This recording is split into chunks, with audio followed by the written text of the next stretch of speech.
খেলাটার সময় রাজনীতিটা না টানলে ভালো হতো। আমার কাছে মনে হয়েছে যে কোথাও না কোথাও এটা তার এই যে এখন তিনি বিদায়টা নিতে চাচ্ছেন, এই যে ধরেন একটা সাকিবের হাহাকার যে আমি দেশে খেলাটা শেষ করতে চাই, মিরপুরে শেষ করতে চাই, এটা যে যদি কিন্তু বিসিবি বলছে যে আমরা তো কোনো এজেন্সি না যে আমরা নিরাপত্তা দিব, নিরাপত্তা নিশ্চিত করতে হবে গভর্নমেন্টকে।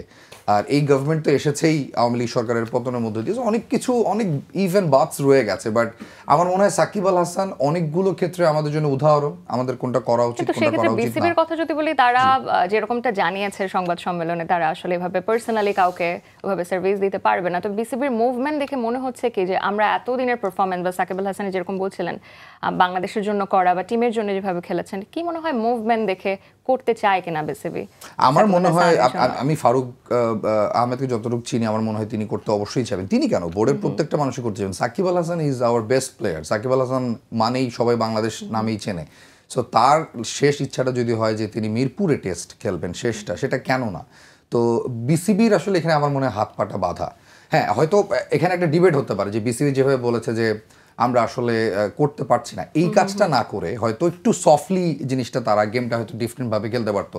কারণ আপনি দেখবেন যে বিসিবির কাছ থেকেই অফিসিয়াল স্টেটমেন্ট আসার দুদিন আগেই শাহরিয়ার নাফিস কিন্তু অফিসিয়াল ব্রিফ করেছেন। তিনি বলেছেন যে সাকিব আল হাসানের দেশের মাটিতে খেলতে কোনো বাধা নেই।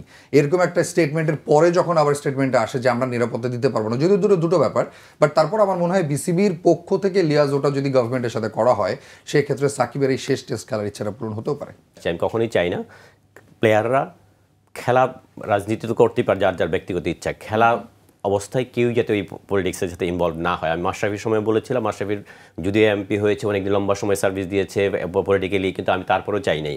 আমি চেয়েছি যে ক্রিকেট মাশরাফির যদি আমরা ফাস্ট বোলিং কোচ হিসেবে পেতাম, এর বাংলাদেশ ক্রিকেট অনেক বেশি বেনিফিট হতো। এমপি হওয়ার জন্য অনেক লোক আছে, অনেক রাজনীতি করার অনেক লোক আছে। সাকিব আল হাসানকে যদি আমরা ভবিষ্যতে যদি আমরা টিম অর্জিত মানে আমরা হয়তো চিন্তা করছি সাকিব আল হাসান এই খেলাটুক, সাকিব আল হাসান যে ব্রেইন, ক্রিকেট ব্রেইন, ওইটা আমরা কীভাবে ইউজ করতে পারতাম, এটা যে ভবিষ্যতে আমরা যদি ওইটা অনেক বেশি মিস করবো ওই জায়গাটায়। সাকিব তো ক্রিকেট খেলা আজকে না হয় এখন হয়তো ছাড়বে, বা 1 বছর পর 2 বছর পর নর্মালি ছাড়তেই হবে, কিন্তু সাকিব হাসান এখানেই তো শেষ না। সাকিব হাসান যে ক্রিকেট ব্রেইনটা বাংলাদেশ ক্রিকেট ইম্প্রুভমেন্টে দিয়ে আমরা ইউজ করতে পারতাম, এটা কখনোই আমরা চিন্তা করি না। আমরা সেম ওয়েতে যে আব্দুর রাজ্জাক সিলেক্টর, শাহরিয়ার নাফিস ক্রিকেটের অপারেশন ম্যানেজার, আমরা তো এইগুলি চাই না। আমি চাই, সবসময় চেয়েছিলাম এই মানুষগুলি যদি ক্রিকেটে ইম্প্রুভমেন্টে কোচিংয়ের সাথে ইনভলভ হতো সরাসরি, তাহলে দেখেন সব দেশের ক্রিকেটে দেখেন রাহুল দ্রাবিড়রা, অনিল কুম্বলেরা, সবাই গাম্ভীররা, সবাই ক্রিকেটে ইম্প্রুভমেন্টের জন্য কোচিং, এটা যেই জায়গাটার সবচেয়ে স্পেশালিস্ট।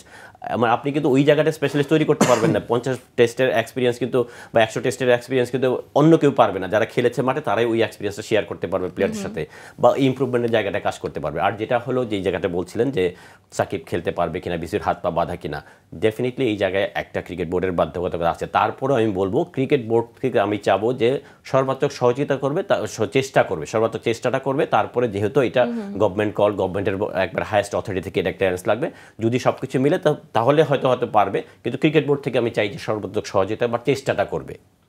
আমি ধরেন সাকিবের যত ইফস অ্যান্ড বাটস থাকুক, যত রকমের তাকে নিয়ে ক্রিটিসিজম থাকুক, কারণ আপনি দেখবেন যে আপনি 10টা মানুষকে জিজ্ঞেস করলে 5টা ডিভাইডেড হয়ে যাবে। সাকিব পছন্দ করি না, করবে না কারণ ক্রিকেট মাঠের বাইরের কারণে, করবে কারণ ক্রিকেটের কারণে। কিন্তু সব কিছুকে বাদ দিয়ে যদি আপনি ক্রিকেটার সাকিবকে দেখেন, তিনি যা করেছেন আমাদের জন্য, হি deserves last match in Mirpur, এটা আসলে আমাদের দেওয়া উচিত তাকে।